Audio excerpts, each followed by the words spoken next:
Este es su servidor el Padre Roberto Mena, siervo misionero de la Santísima Trinidad. Ya nos encontramos en el 32 domingo del tiempo ordinario y las lecturas están tomadas de Primera de Reyes 17 del 10 al 16, el Salmo 145, la segunda lectura de Hebreos 9 del 24 al 28 y el Evangelio de San Marcos capítulo 12 en los versos del 38 al 44. El Señor es siempre fiel a su palabra. Cuidado con los escribas.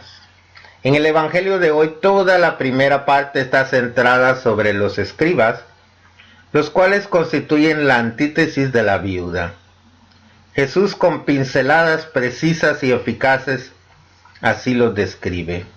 Gustan pasear con amplio ropaje, ser saludados en las plazas, ocupar los primeros lugares en las sinagogas y los primeros puestos en los banquetes.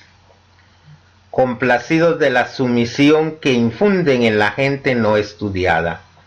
Hacen oraciones y limosnas, pero solo para ser vistos. Tal vez ni siquiera lo hacen por maldad. Esto se ha convertido en una segunda naturaleza en ellos. La religión se transforma en ostentación. De hecho, Dios ahí no entra.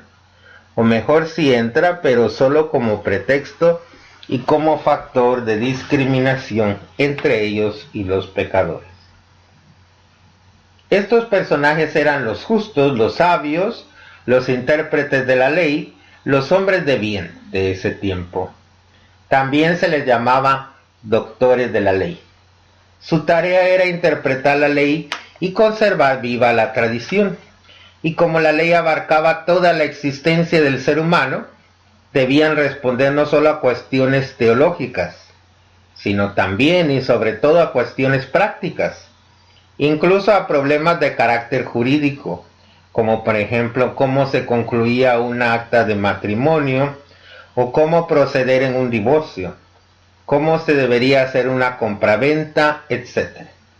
Generalmente se mantenían aprendiendo y ejercitando un trabajo.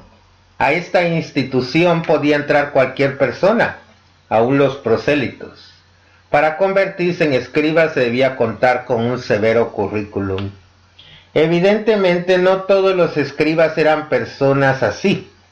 Jesús toma como blanco un cierto tipo de escriba, desaprobado también en la literatura hebrea, los que hacen de su profesión de venerados intérpretes de la ley de Dios una trampa para los pobres. Abuso repugnante que Jesús denunció sin medias tintas. Jesús, que era condescendiente hasta la más delicada bondad frente a las necesidades y a las buenas disposiciones de los más humildes, cuando observaba la fría coraza de la hipocresía y de la obstinación, usó las armas relucientes de la verdad. El pasaje evangélico de hoy está compuesto por dos sesiones. La primera es esa severa advertencia contra los escribas que desde el inicio no han dejado de oponerse a Jesús. Desde el momento que ellos se preocupan solo de los honores, son interesados, pero Jesús anuncia su condena. Y la segunda sesión nos refiere a una acción en el salón del tesoro del templo, donde Dios se da cuenta quién da verdaderamente de corazón.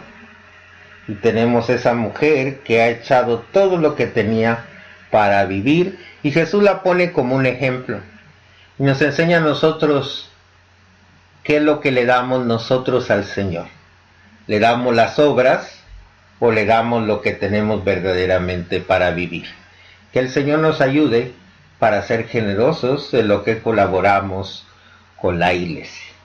Y que nos bendiga el Dios que es misericordioso, el Padre, el Hijo y el Espíritu Santo descienda sobre ustedes y permanezca para siempre.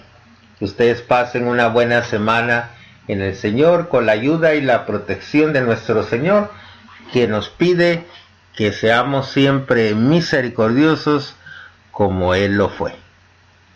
Así sea para todos nosotros.